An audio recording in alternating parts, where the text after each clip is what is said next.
You're listening to a Comics XF podcast. X-Men. Get it!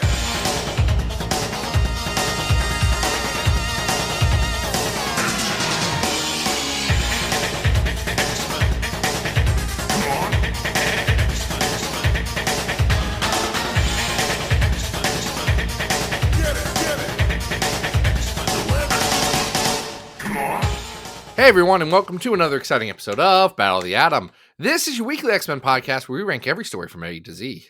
I'm Adam. And I'm Zach. Hi, Adam.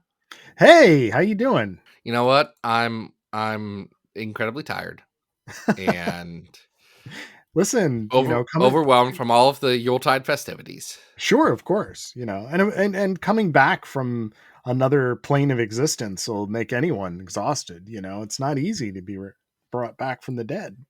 Are you talking about, you're saying resurrected because we're talking about Resurrection of Magneto today. That's what you're doing. Okay. Which I realize I've got the wrong Christian holiday for that, but whatever. Listen. It's fine. It's fine. It's just that the time Magneto came back as a baby was a completely different comic. True. That's a very good point. Magneto has a lot of those qualities. I don't want to say that Magneto is a Christ figure. I am saying that him and Jesus were both Jewish. Oh boy. Well, we are talking about Magneto this week, specifically his resurrection. Thanks to one of our Patreon patrons. Zach, who do we have to thank for this request? Well, that's a great question, Adam. Thank you so much for bringing it up. We do have to thank Patreon supporter Bryce Lavender. Bryce went on over to patreon.com/. You know what? It's got like strength and like softness to it. It's a beautiful mix. I love that. I love that. Good. Bryce went over to patreon.com/Battle of the Atom, reached deep down into their hearts and pocketbooks, and tossed a couple of coins straight into our coffers. And you know what, Adam? We like that. That means we do a bespoke episode. It is a bespoke episode. It's around... The suggestion wasn't, hey, Magneto's a weird character sometimes, right? Yes. That came because me and Adam were flipping through pages at New York Comic-Con and saw an old page where Magneto gives himself yoga powers. We'll talk about that later. We will talk about that later. But I'm excited to talk about Resurrection of Magneto. It came out started in January of this very calendar year. 2024 for folks that 2024 for the, and I say this with love, insane folks who listen to every back issue of this podcast. Mm-hmm. Just to date us. We're at the tail end of 2024 at this point. Yes. This is our final 2024 episode. So we are covering a series that came out at the beginning of this year. And this is by Al Ewing with, when I tell you, just incredible artwork by Luciano Vecchio and colors by David Curiel. I mean, man, Vecchio leveled up for this one. I want to start with Vecchio here. I really do. Because when this comic was announced, I was frankly really let down. Because of the art pick? Because of the art pick. It was not that I had seen Vecchio's stuff and thought that he was untalented, but he had at pretty much all of his Marvel work up until this had a very cutesy chibi style to everything that he was doing. Incredibly clean, incredibly round, smiley figures. And I felt that was a really poor mix with the kind of stories that Al Ewing had historically been telling with Sword and X-Men Red, and like with this, because this is a continuation of X-Men Red. This is the last 4 issues of X-Men Red, and anyone who tells you otherwise is in marketing. But that's what this is. Yes. And I'm gonna say I wasn't as down on Vecchio because I'd known of Vecchio's artwork even before Luciano started working for Marvel by Oh, seeing some okay. of the fan artwork that he's generated at cons. I Okay. specifically have a poster of, a roster of the X ladies that I still have a print from years ago, but there was still kind of a stiffness to the artwork. And I knew Vecchio's artwork more from that and what maybe did with Iceman. And so, For lack of a better word, it felt very much like Tumblr fan art. A lot of his sure, stuff had that vibe to it. sure. Yeah. And that wasn't the vibe I particularly wanted. Uh but and I think we're getting to this because I have to say I was really impressed with what Vecchio did here. Stylistically, made some changes that I think really drove his artwork in a direction that fit with the story, Mm-hmm. didn't pull or distract, and actually in a lot of cases elevated it. There's still like nits that I could pick if I wanted to, but Yep. generally a really solid operation on this artistically. And it's really interesting because the skill level has gone up, the detail level has gone up because Vecchio is inking and doing his own artwork here for almost everything except for colors. The scale has gone up tremendously. Ewing is asking Vecchio to draw these really fascinating large vistas in the afterlife that require not only a huge amount of symbolism, but also for characters to be, specifically Storm and Magneto, to be tiny up against enormous, kaiju sized villains and things that they're battling up against. And you feel an epic quality to the artwork that makes it.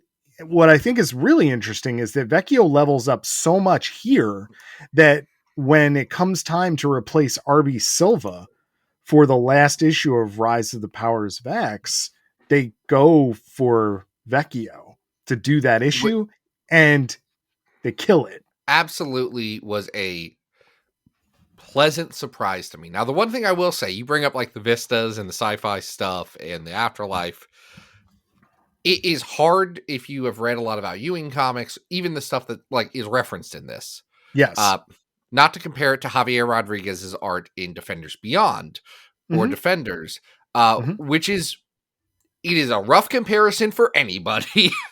that's that's a real challenging hand to be dealt. It is, but at the same time, I do think that this holds its own. I mean, it is just because we should probably get into the story, but it's not just this tale of Storm going in and out of the afterlife to get Magneto back, or the waiting room that's created in the trial of Magneto. It really is a big capstone on a lot of the stuff that Ewing was working on, including some stuff that Hickman left floating out there.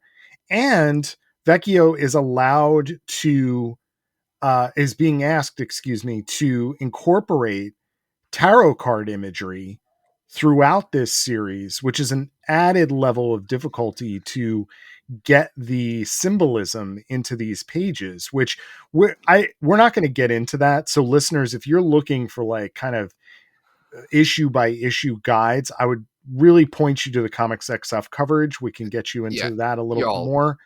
y'all. Do you think me and Adam, 30 and 40-year-old straight white dudes, are going to be able to explain the tarot card symbolism of this comic?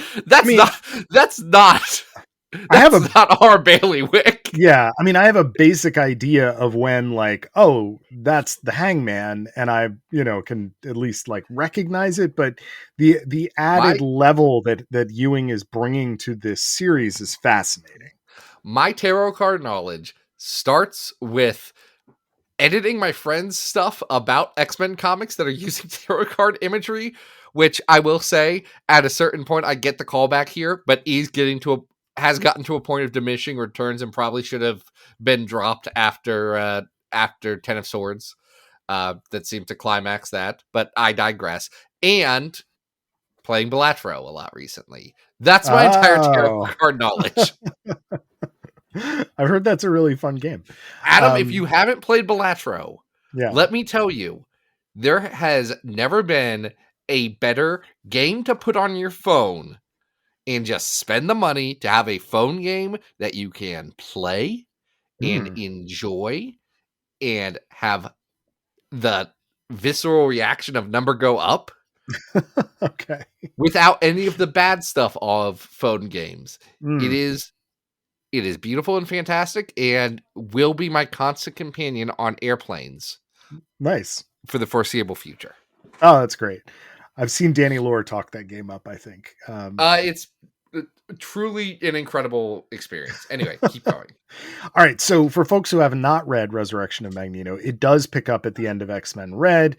Storm is still with astronaut Craig and sees a vision of Magneto essentially saying that he regrets dying, which causes her to go to get the help of the Defenders, essentially, right? Well, sort of, right? got it.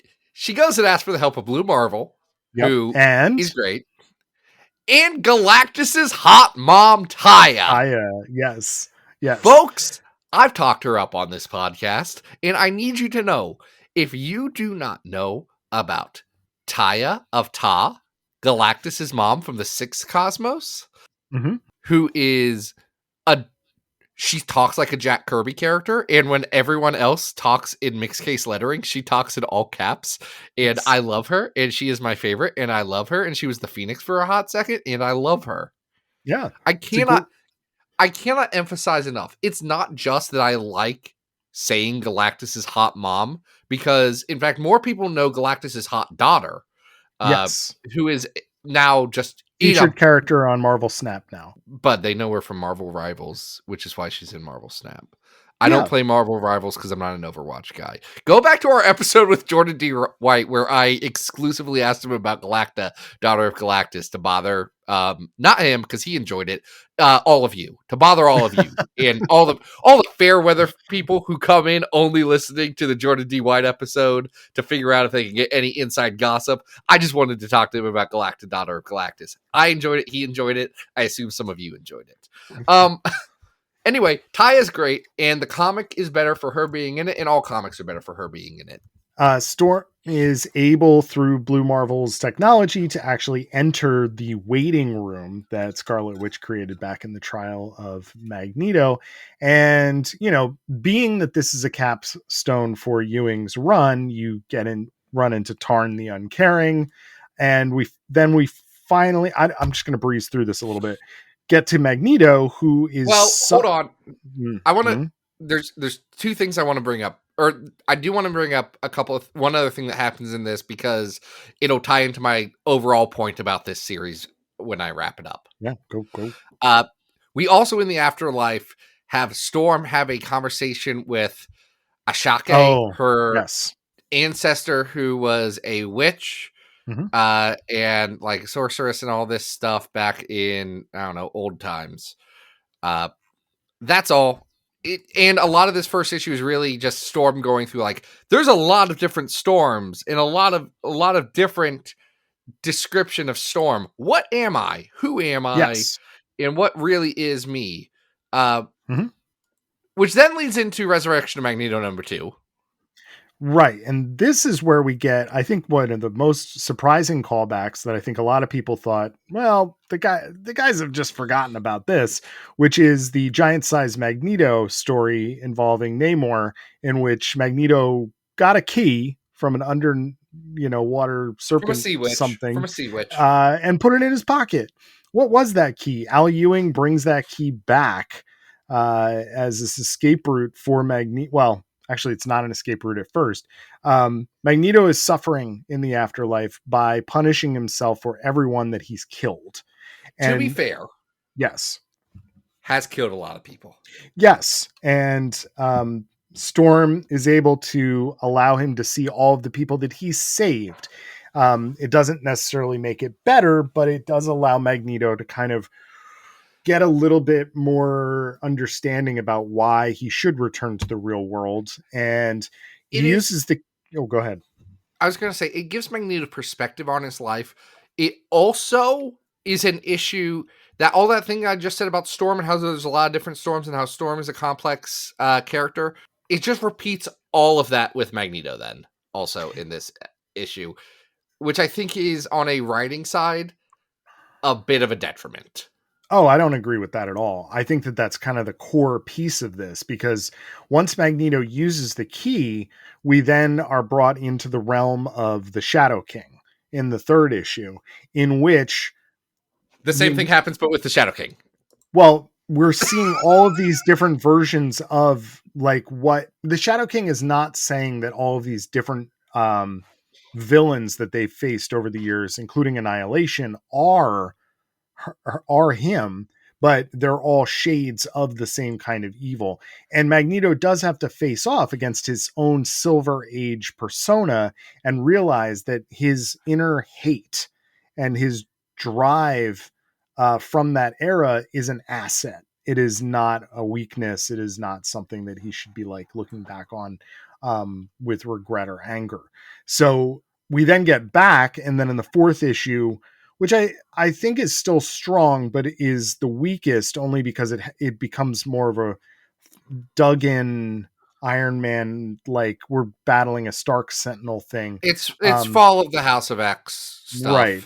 But what's great about it is it also allows Magneto to be incredibly graphically savage and turn 5 Orcus guys into balls of jelly. That part's great. No Yeah. disagreement about that. And actually, Yes. I think there's people who would be annoyed that Magneto's plan to defeat Sentinels is make big fists and punch them. I love that because, listen, folks, these are superhero comics. Every plan is make big fists and punch them. End of the day, Al Ewing's making a point that all of this comes down to make big fists and punch them. Like that's how conflicts are resolved in these stories. It is also that if you go back to X-Men Red, one of the core lessons that Storm learns is that she cannot just be an individual fighter. She does need to rely on her fellow mutants and her fellow compatriots to win. There are no thrones on Morocco. Yes. So this is another way for Ewing to double down on that message, because to defeat the villain and the enemy in the fourth issue, Blue Marvel, Storm, and Magneto do need to create a mutant circuit of sorts to defeat it. So there's one thing I want to make a big point here, because we've talked about this not that long ago when we talked about like some of the Remender stuff or whatever.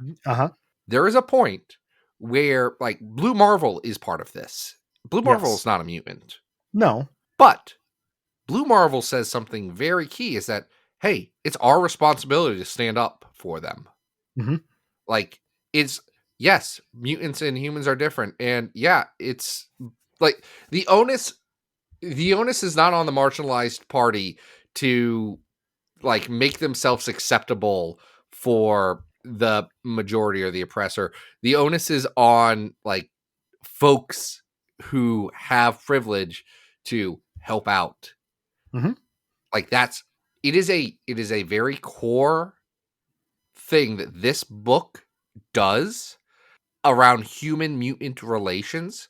It's something that Al Ewing specifically has done pretty well. Like when he has Captain America be upset about the mutants like taking over Mars in the first place, not because they did it, but because he wanted it to. They felt they were in a position where they felt like they had to show their strength in that way. He wanted to do it together because Captain America believes in like that, and is Al Ewing gets it in a way that a lot of comics before him and after him have not. Yeah. And it's really good to see it. I will also say that fourth issue probably doesn't need to exist. I'd kind of argue the third issue doesn't really need to exist either. Oh, wow. See, I disagree. I really do think... I think you could crash all 4 of these into like 2 issues and be good. I feel like it was drug out. Like you had a lot of repetition of like Magneto literally fighting his shadow self. Yeah. In the third issue, I was like, okay, you're laying it on pretty thick. I understand the subtext of this. I didn't feel that way at all. I feel like Hey, different the strokes, buddy. the over the top drama of it really works for me. And I think Vecchio is doing a lot of the lifting on that, because, you know, the various permutations of evil that they're fighting in that third issue are rendered so beautifully that I felt myself very, very engaged in every single part of the saga. You know, I think where the story is, if it has any like lower point, it's really just because it's forced to tie into that larger story, which is It not is great at the it end. is a victim of, I don't know the background details. I don't Yeah. know anything. But of the fact that the fall of the House of X was not as well planned and Mhm. as other things were, and feels super compressed and also oddly stretched out. And it's just a weird, this comic's flaws are not unique to this comic, and do feel like common flaws that were going on in just about every X-Men book at this time. And that's all I'll say about that. I honestly don't see a lot of the flaws here. I know what you're Oh, I think this is describing. one of the best books of that period. Yes. I'll Oh, gold star probably. on that. But Yeah. I think it transcends that era, because it's really, really well done. I want to just underline this, because I don't know if you heard this, the excerpts from this recent interview, but the current writer of Storm, Marewa Ayadale, recently did an interview talking about how the, I guess, the core writers of the current era were not made aware of some of the decisions that were happening in this. So the fact that Craig and Storm are living together with the kids that Craig adopted at the beginning of this story was not something that was necessarily passed on to him as a writer of the new Storm book, and that is why those characters do not appear in that book. I like Craig, but also Craig the human was never going to be a long-term going Unless it was Al concern for Ewing Storm. continuing to do it, right? Unless it was, listen, a lot of love for Craig. That Yeah. was never going to go past that specific arc. But no, hey, not shocking that maybe communication could have been handled a little bit better. But you know what? Yeah. I am removing myself of the burden of having an opinion on all of this stuff and having to feel like I need to know the background on everything. I have taken those weights off of my shoulders in my life, and now I am just in, I was about to say enjoying, and that's not strictly true. Now I am just taking in what's on the actual page. Sure, sure. I think we should give this I think we should rank this, because I'm We should really rank curious. this. I'm really curious where you would fall on this, because I think I'm higher on it than you are.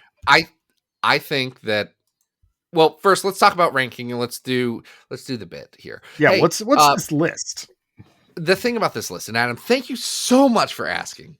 This list is us ranking every X-Men story from best to worst. We're on that road to 1,000. In fact, we have ranked 981 different X-Men stories, with the best being the House of X Powers of 10, the 300th best being All New Wolverine Orphans of X, the 600th best being A plus X Captain America and Cyclops, the 900th best, probably 900th worst, being What If Astonishing X-Men, and the worst X-Men comic of all time, 981, 2099 World of Tomorrow. We're It's not ranking getting them all any from best to better. worst. We're almost at 1,000. Here's what I'll say. I think Yeah. this is arguably the weakest Al Ewing Krakoa era stuff, in my opinion. I think an argument could be made that this is stronger than Sins of Sinister, and I would probably agree with that argument, but I've not reread Sins of Sinister, and that was not a comic I enjoyed all that much the first time. I will be very clear with you. This is incredibly better than Sins of Sinister. Come on. I also thought Al Ewing's parts of Sins of Sinister were the best parts of Sins of Sinister. Well, yeah, because Al Ewing rocks. Al Ewing's great. Al Ewing, I cannot wait, Adam, to read the trade of Al Ewing's Metamorpho book. When that comes out, that sounds like a hoot and a holler. Yeah. I have all the love in the world for that. Now, we do have the first 5 issues of Sword Volume 2 up at 82. No, this is worse than that. This is worse. This is worse than the start of Sword, where they go steal fire from God. Okay. That's not even it. So what are you talking about? How I would say this is better, at the very least, than Giant Size X-Men by Hickman at 152. This is a top 152 book. Top 152. No, buddy. Zach, you are really underestimating how good this book is. I like this is a okay, beautiful, like incredibly illustrated, great character portrait of Storm and Magneto. Like, we don't get comics like this very often. I think you're underestimating just how well done this is. Like, Adam, every page of this is gorgeous. You're talking about Magneto and comics that perfectly illustrate Magneto. And I think there's a lot of value to comics that perfectly illustrate Magneto. I would say that I cannot, in good conscience, put this comic about Magneto above Captain America 367, the time that Magneto put Red Skull into a hole. And where is that? That's at 167 right now. That is my ceiling. Wow. We are going to disagree on things.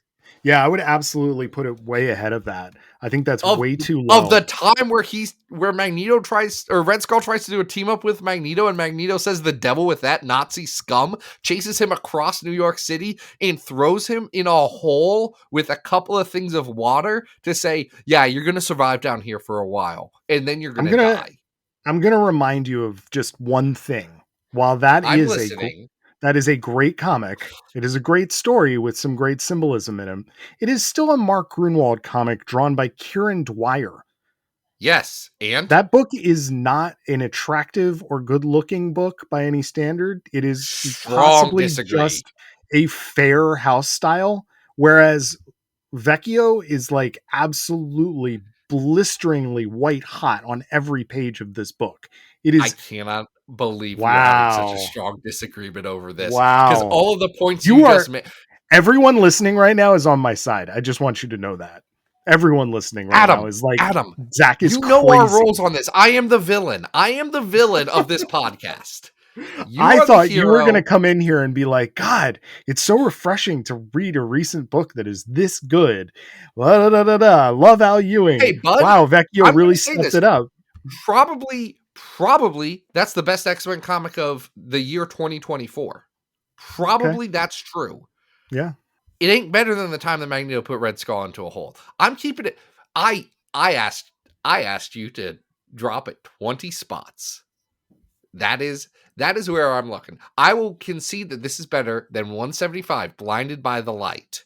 I will concede that this is better than my beloved Age of X-Men, Marvelous X-Men, the comic about how Charles Xavier is really good at sex.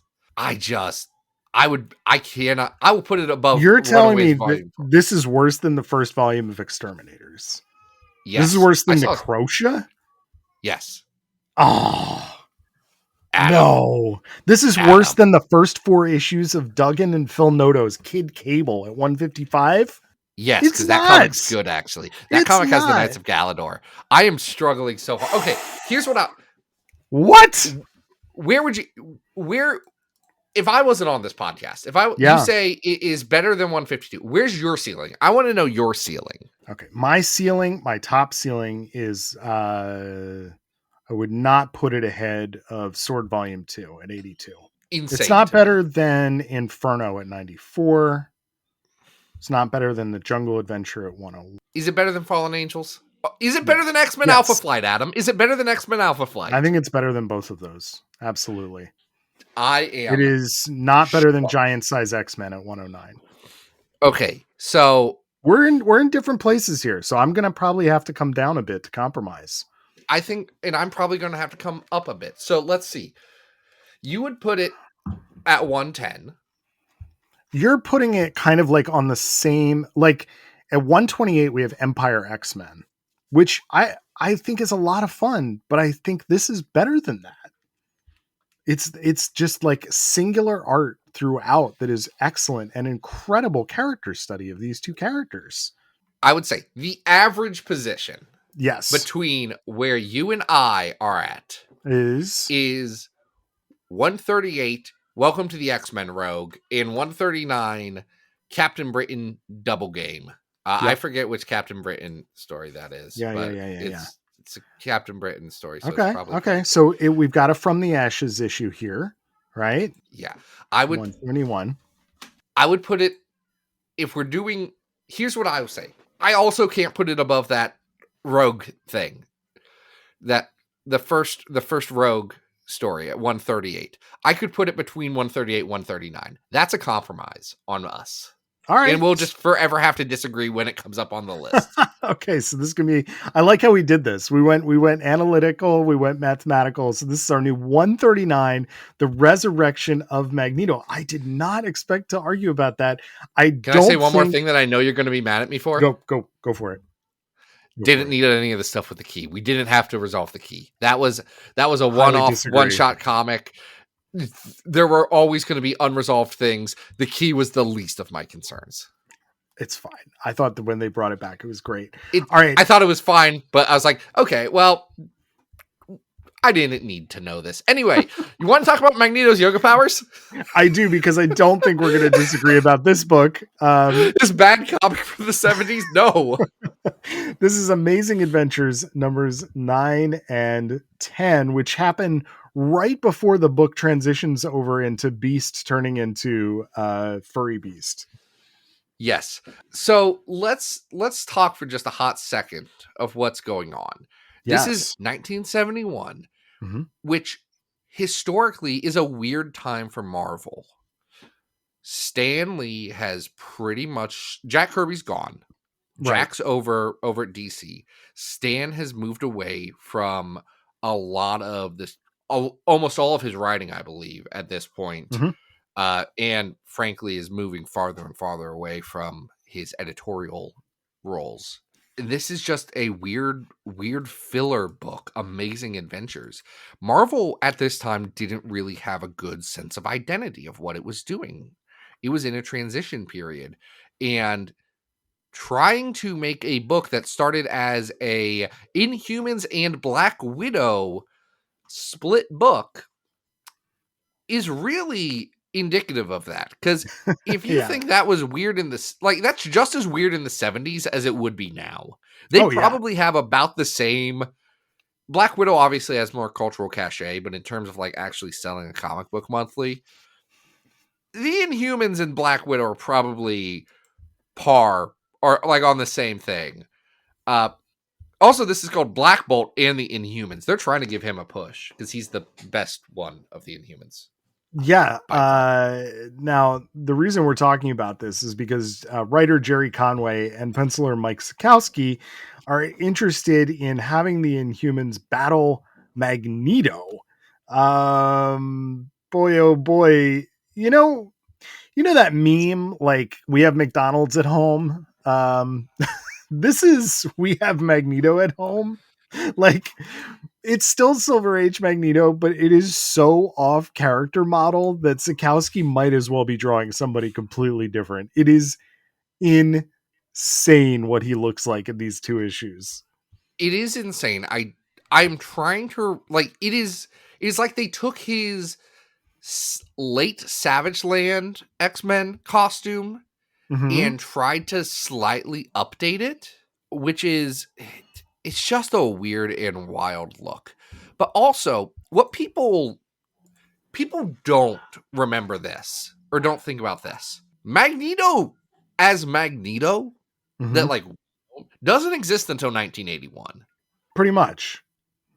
So when we talk about like Magneto going through changes and being a weird character, it's that he was a weird stock villain in the 60s who was like, yes, I run the evil mutants, but it meant nothing. It didn't mean anytime. Stan Lee was lying, like he often does, when he repeated things like, well, I based him off of Martin Luther King Jr. and I don't know why my Stan Lee sounds like he should be like a sheriff in whatever that town that Ron Howard was an actor in.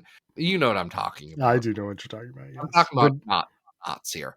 I don't know why my Stanley sounds like Don Knotts, but Magneto wasn't based on no, Malcolm X. Charles Xavier wasn't based on Martin Luther King Jr. no. That's read the comics and come to that conclusion. Yeah, Just thoroughly debunked. Just read the text and say, well, even if he did a terrible job at it. Regardless, up until this point is mostly about like creating a weird master race of monster people. Pretty much. He's doing the mutate thing, and he's still doing it here. There's lots of little monster people that he's created and is sicking on other potential mutants that could help the cause. Well, and the reason I bring up that Magneto like hadn't been a character, wouldn't even start to become the character we like for another decade, is that it seems unfathomable to us that like folks in 1991 were like, we need to bring Magneto back to his roots. He was only a guy for like a bit in comics before they started pulling him back to being a villain. Yeah. The reason why we can never get back to Magneto being a pure villain anymore is because those movies literally open up on Auschwitz. Mm-hmm. Like, once you do that and you kick off this age of superhero movies, you can't put that genie back in the bottle.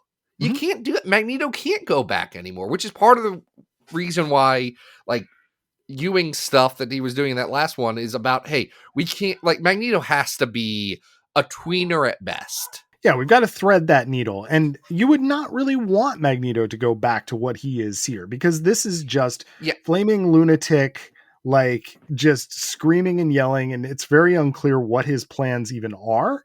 No one knows what Magneto's trying to do here, very much including the Inhumans, who are the Inhumans in this book, by the way. It's Black Bolt, Medusa, Karnak, and Gorgon. Yep. You forgot about Gorgon? Most people do. It's okay. They've been separated from Black Bolt. They're trying to find him. They get attacked by these monsters. It leads them to Magneto, who has abducted Black Bolt. Magneto has his own monster people that he's attacking people. Yeah, like he's like creating these monster people. Magneto has created his own slave race of mutants, which is not like the best thing he could be doing with his time. Not at all. His plans. But Adam, yes, what else has Magneto been doing with his time? Can we talk about? We got to talk about this, because his previous last appearance was in Fantastic Four, who imprisoned him in like a plastic prison that he could not escape. But Zach, you and I were at New York Comic Con and we stumbled on this page. How did he escape? Trapped alone. One question burned within me. How could I escape? And I found an answer. For months, I trained my body. And through the disciplines of Zen and yoga, I gained complete control. So he does yoga moves to get out of this plastic prison. This is, and I know that people have considered me a discount Chris Sims on occasion, but Adam, I'm going to ask you this. Sure. And I am looking at an old Chris Sims Comics Alliance article for the image of this. Are you familiar with Lord Deathman from the Bat manga? Only insofar as you told me that what I'm seeing on this Magneto page is similar. Yeah, because there is a beautiful panel. Lord Deathman is a guy based on the character Deathman from actual Batman comics, but that the 60s manga had come in as Lord Deathman. And the caption is that he like pretends to be dead. That's what happens, and he can resurrect himself.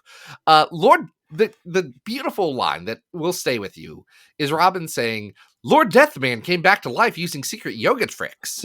And Batman saying, but I resurrected myself with the strength of righteousness, which does describe two comics that we've already read today. That's true. It's true. Magneto resurrects himself with the strength of righteousness and uses secret yoga tricks.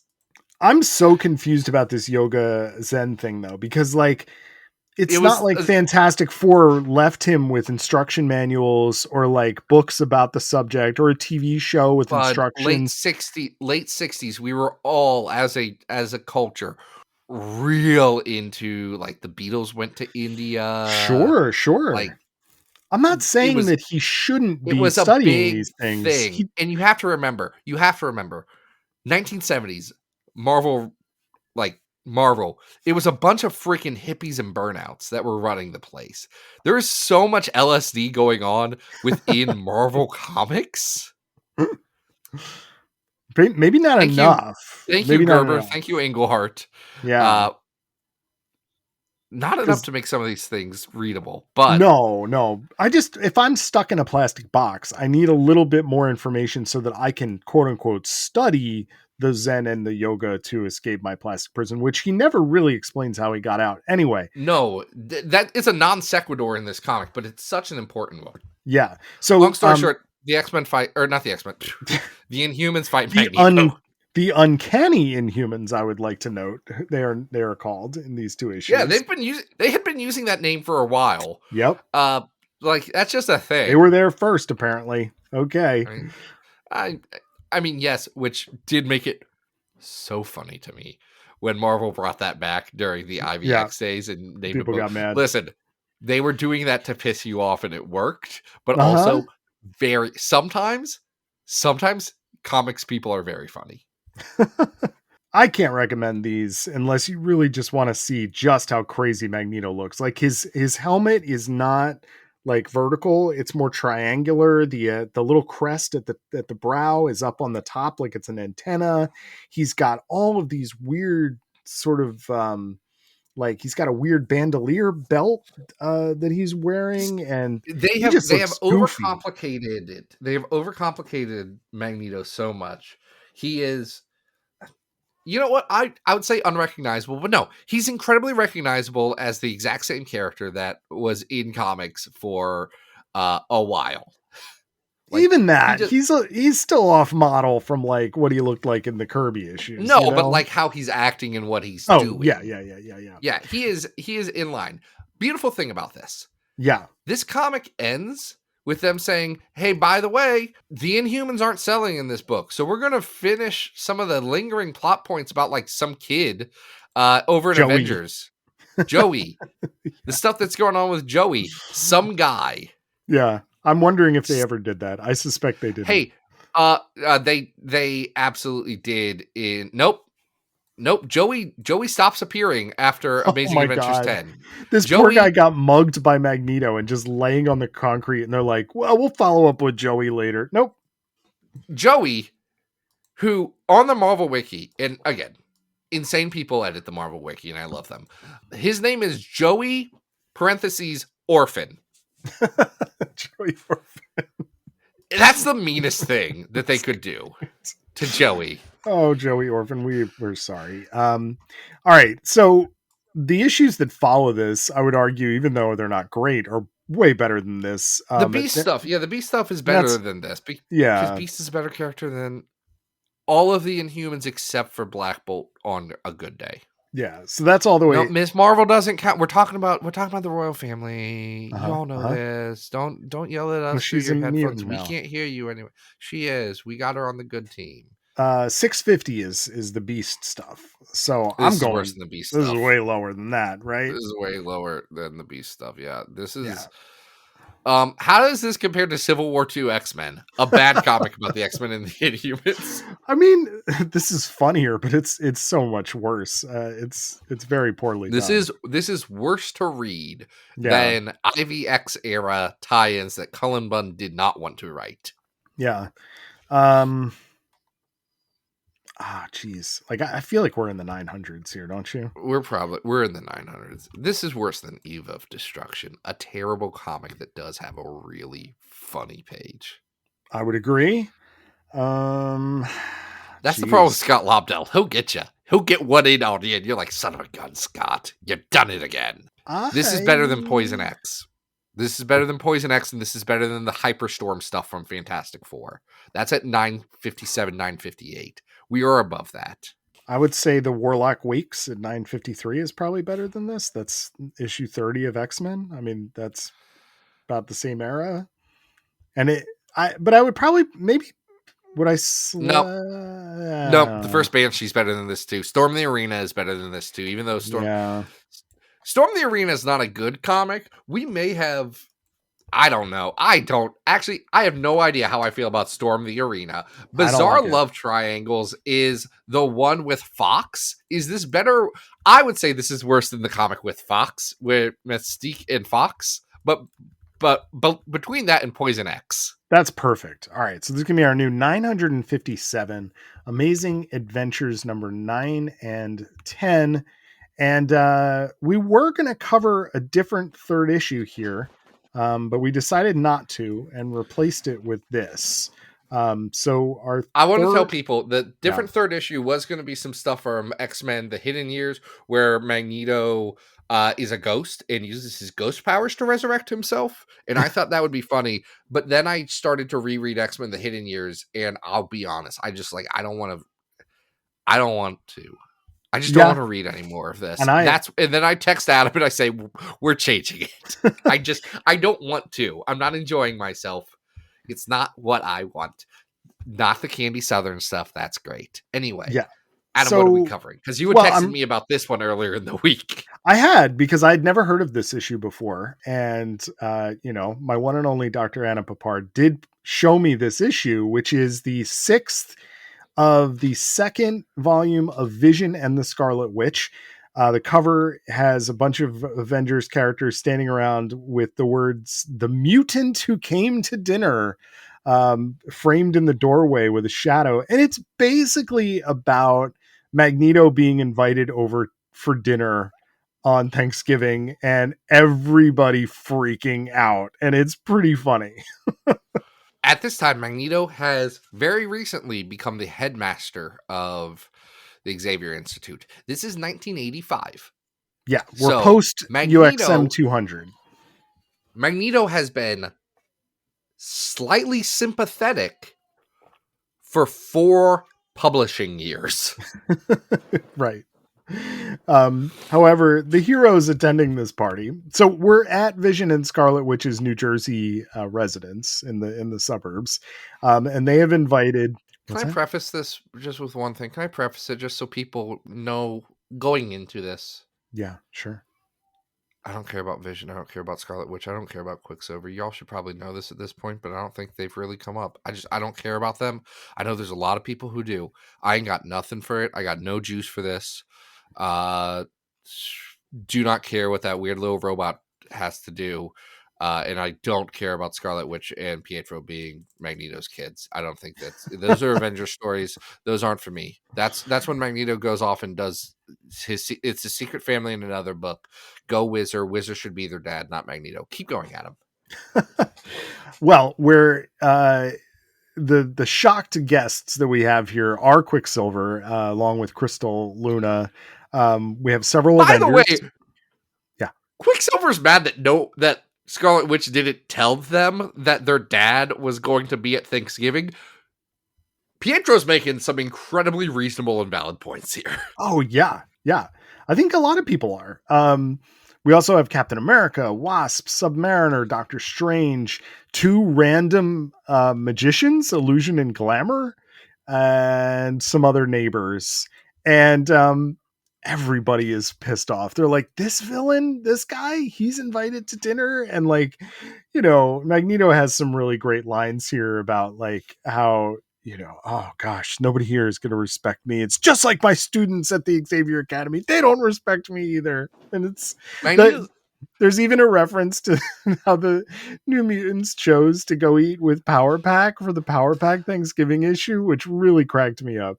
That's what Adam texted me because he knew that I would truly appreciate a reference to that issue of Power Pack. That would make me have a good time, and I did. So Magneto is trying to have all of these heart-to-heart conversations with Scarlet Witch, and while she's open to it, it's also one of these things where everybody is kind of like, oh god, if Magneto's here, I think we're just gonna head home. Can somebody get our jackets? Can we get out of here?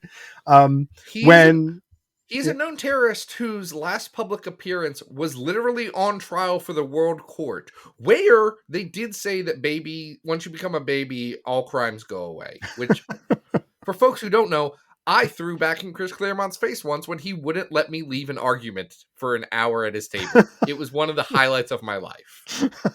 Truly. I got to slap because Chris Claremont was arguing about Krakoa. I think people know that I got into it with Claremont at one point. I don't know if people know all the details. I don't remember. Frankly, it's kind of a fever dream. But at one point, he was talking about how villains were on Krakoa, and I was slapping the table because that was the energy that both of us were bringing to this. Again, beautiful. And I said, Chris, no, you did this. Babies can do infinite crimes. Once you're resurrected, all the old crimes go away. You wrote that into world court law. And he said, son of a gun, you're right. You've got me there. You've got me there. Okay. That one I did.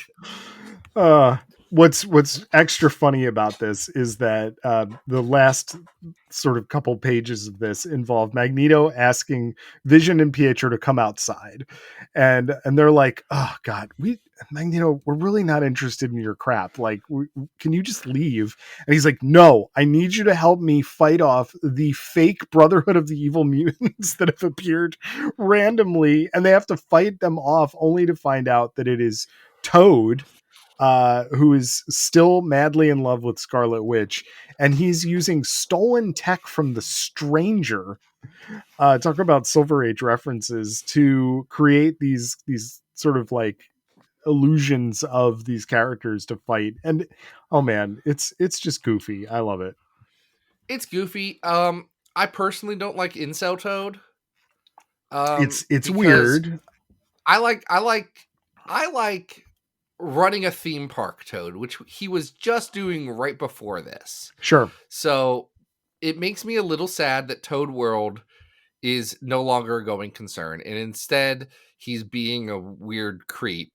But hey, you know what? What are you going to do? It is very strange. It's not like Toad ever will get respect ever in comics, ever in his life. So it's fine. It's whatever. Yeah. It is really weird that Toad is one of the main villains of this 12 issue that makes sense because series. he was a weird creep to weird creep to Scarlet Witch. Also, Mastermind was a weirder creep, but then Mastermind, frankly, pushed his weird creepness to a universe-consuming level. So he was off the table. Yeah. So anyway, do you like I enjoyed this. It's a funny little thing.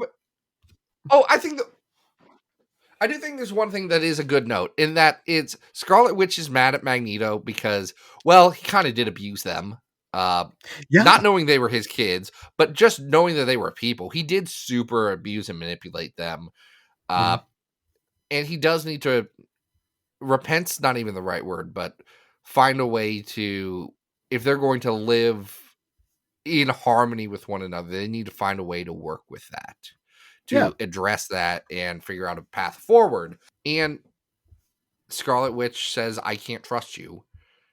Magneto goes and helps stop this brotherhood, this evil brotherhood thing, and asks very specifically that don't let Wanda know that I was involved in this. She's going to think that, like, she's going to think the worst, that, like, this was all a ploy, and I get it, but, like, let me prove myself to her on my own merits. And I think that's a very good path to take Magneto, as more of like a, hey, I am an honorable guy. I just, like, I got to do this the right way. And I think that's a good beat to end that issue on. But there's also a lot about Scarlet Witch and Vision's domestic life in this issue, which doesn't particularly strike my fancy. I think that's fine. I enjoyed this. I thought there was enough character building that Englehart is doing here between the two of them that make it an enjoyable experience. So, and it, you know, as holiday comics go, just like throwing a villain into the mix, it's a funny, you know, pitch. So I enjoyed this. Is it like the best thing ever? No, but you know, I'm looking down the list and I would say this is probably like maybe a 600s book. Maybe. I'm trying to figure out, where's that power? Yeah, Power Pack issue is at 267. And of comics about that Thanksgiving, it's much better. Yeah, I would agree. I would go lower than that. Is this better or worse than if 585 Magma and Mephisto go on a date in New Mutants? It's probably better than that. Yeah, okay. So we're up in the 500s now. Yeah, like 500 is End of X Factor Wolfsbane. I think this is better than that, but not as good as X-Men The Exterminated at 400. So I would say in the 400s is my particular Oh, okay. So my we're particular thought. going a little bit higher. I mean, I wouldn't go that high in the 400s. Like at 496, we have Uncanny 206. Freedom is a 4-letter word, and I know we don't like love that issue, but I think that's better than this. The Hellfire Gambit is also better than this. Yeah, I agree. Is it better than the elegy about Dark Phoenix, where they just recap all of X-Men? No, it's not. It's not. So maybe this is our new 500. This will be our new 500. Let's put it right there. This is Okay. our new 500. It's Magneto's coming to dinner. Hey, Adam, we're done. We're done with the podcast episode. We did it. Yay. This is our last episode of 2024. So, listeners, you will be hearing us again in 2025 as we get closer and closer to 1,000. Folks, you can always follow on socials, Adam Rec on Blue Sky and Instagram. Zach, anything you want to say before we wrap up? You can find me on Belatro. That's where you can find me. You can find me playing Belatro on my phone and ignoring my children. Amazing. I also want people to know that I have homemade Cheddar Bay biscuits waiting for me. So Ooh. if I seem like I'm a little antsy in this episode, it's because I've had that in like a beef stew going. You can smell it. Made from the trimmings, like all from leftovers from all the Christmas dinners I made. I made a 5-course friggin' meal for one of my Christmas dinners. Like, I've put in the effort. That's where you can find me. You can find me in the kitchen and playing Belatro. That's where you can find me these days. And I'm happier for it. I want people to know that. Yeah. This is not a cry for help. Patreon.com/Battle of the Atom. That, do it. $5. Thank you so much, Bryce. This one was so great. Yeah. Thanks, Bryce. What are we doing next week, Zach? Oh, next week, we're talking about Nanny and the Orphan Maker. Specifically Amazing. Places where you wouldn't expect Nanny and the Orphan Maker to be, which is kind of everywhere. We got some fun ones. Love it. I've read them already, and I had a hoot and a holler. But folks, until then, this has been Battle of the Atom, and we hope you survived the experience. Get